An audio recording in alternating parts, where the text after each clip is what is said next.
Hi, I'm Estelle, and when my mom used me as a model to show off her clothing line, the company she was showing me off to hired me instead. How did that happen? I'll tell you more in a sec. If you're not subscribed to the channel yet, hit that subscribe button and the notification bell icon. And if you like this video, give it a thumbs up, because it really helps us a lot. My mom had always wanted to be a designer. It had been her lifelong dream. So much so that she worked day and night to make extravagant clothes, forgetting that she had 3 daughters to raise. We often starved because Mom would either forget to feed us or just have no money for food, gas, or electricity altogether, because she'd splurge on expensive fabrics. I learned to cook for my sisters. I would take whatever we had or whatever was growing in the backyard and would turn it into feasts for my sisters. My mom would always tell us, "Don't you worry, your mom will be a famous designer one day and we will never go hungry again."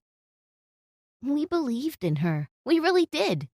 Which was why when she finally finished her first collection and she got a call from an international agency, we were all ecstatic. We jumped for joy and we supported our mom the whole way through. I was the tallest amongst my siblings, and my mom's creations fit me the best. So I spent weeks and weeks learning how to do makeup, and I learned how to walk a runway, all from YouTube videos. It's not like we had any sort of extra cash to send me to modeling school, and my mom was definitely too cheap to hire a professional model. So she was stuck with me. On the day that she was supposed to preview her designs to the company, I was shaking in my boots. I wanted it so bad to go great. I wanted Mom to find success so she would be able to live a carefree life. And so that my sisters would never have to worry about tuition or going hungry. I did the best I could. I walked, I strutted on the runway, and I posed. I sold my mom's garment to the panel who watched us.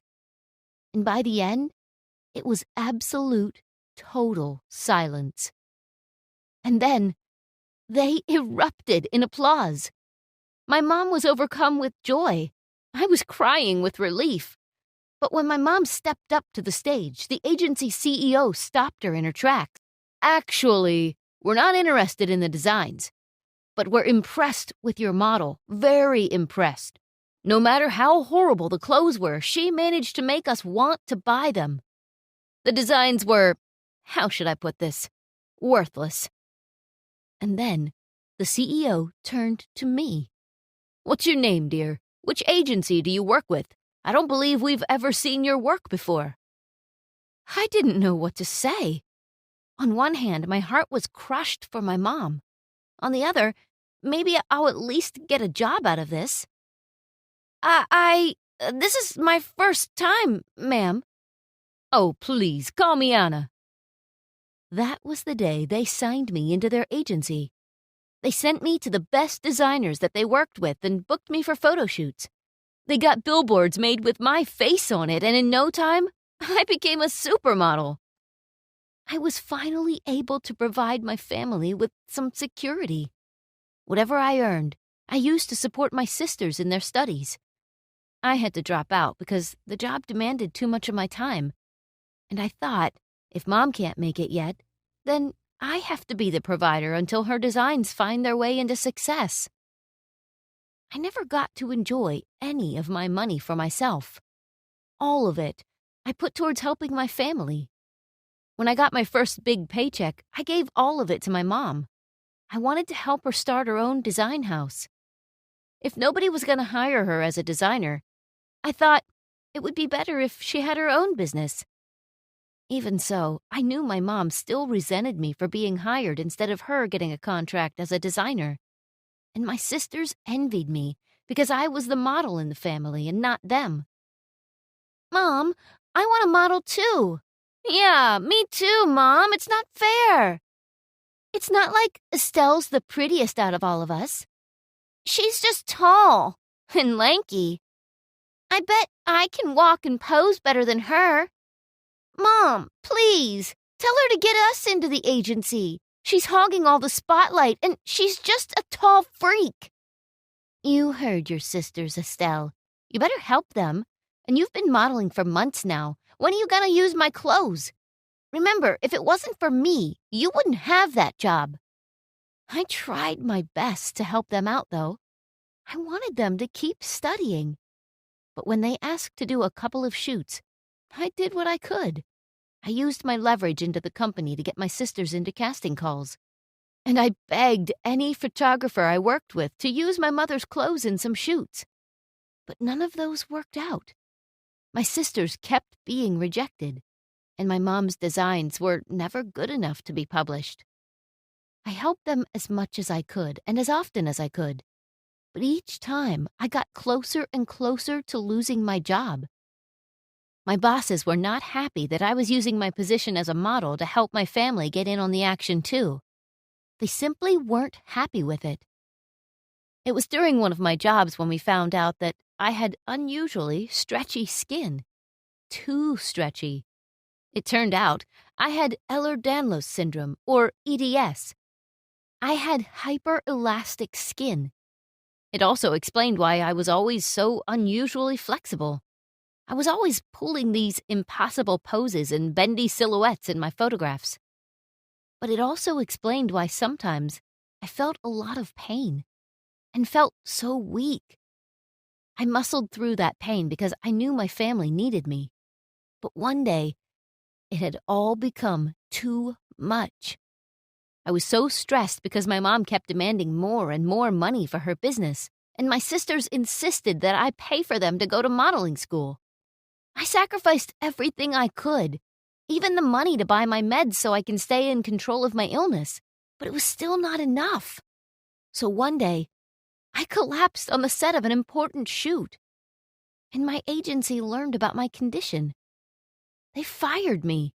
They said they can't have me be a liability, and that if other agencies found out that their star model was only getting the top jobs because of an illness, that those agencies would accuse them of using my syndrome as a bargaining chip. I didn't know what to do. I had to go home defeated. I cried into my pillow that whole night, alone. Not one of my family comforted me. Instead, when they found out, they only blamed me. I told you you weren't good enough to be a model. You're just tall. And now you're a bendy freak, too. Who's going to pay for us to go to modeling school now? What a waste. If you'd gotten me a job as a designer, we wouldn't be dependent on you. Now I have to work thrice as hard to make this business work now. You're going to have to find another job. You've dropped out of school already anyway. I put on a brave face and ignored my family's mean comments. I set out to find another job. But nobody would hire a high school dropout who had no skills but modeling. And when they found out I was suffering from an illness, they turned me away even faster. There was only one place which offered me a job, and it was a small diner owned by this kind old lady who was also the only waitress there. I'm too old to do this whole thing now, so if you like, you can start today, young lady. I took her offer, and I worked as many hours as I could manage. I poured my blood and soul into being a waitress. Every dollar, every penny I made, I gave it to my family, until my sisters graduated from modeling school and my mom's business finally took off. She found a big investor. He was a young heir who was intrigued by my mom's designs. Personally, I think he just wanted to impress my mom. One day, my mom visited the diner I worked at to introduce me to her new boyfriend, her new investor. Hi, daughter. Ugh, this place stinks. Sorry, Hans. I did tell her to make the place look presentable. Didn't I say quite clearly that I want this place to be representable when we come visit? Jeez, you're such a slob. No wonder you could only get a job as a waitress. I spent all morning cleaning up and making the diner look perfect. I wanted to impress my mom, and I wanted her to see that I was proud of where I worked, even if it was less glamorous than the job I had before. So it really hurt when she said that to me. Cody was very kind, though. He complimented me on how hard I worked to support my family. Your mom's business, You were the financial backer, correct? Um, yes, sir. Just call me Cody. You're a very impressive young lady, Estelle. Doing all this, working so hard for your family. I wish I could be like you someday. I giggled. A billionaire? Saying he wants to be like me someday. But my mom was not impressed. Oh, please. Financial backer? She barely gave me anything. It was pennies compared to the money you're investing. Maybe so, but if I hear right, she put in everything she owned, whereas I'm only investing barely 1% of my net worth. That makes her your most valuable asset. And as your company's new majority shareholder, my first move is to hire this young lady as the brand's ambassador. What? My mom almost fainted. Majority shareholder? My mom never read the contract. Cody now owned controlling power over her company. And when he saw that she was a terrible person, he decided that she was not fit to be the CEO. I became a model again.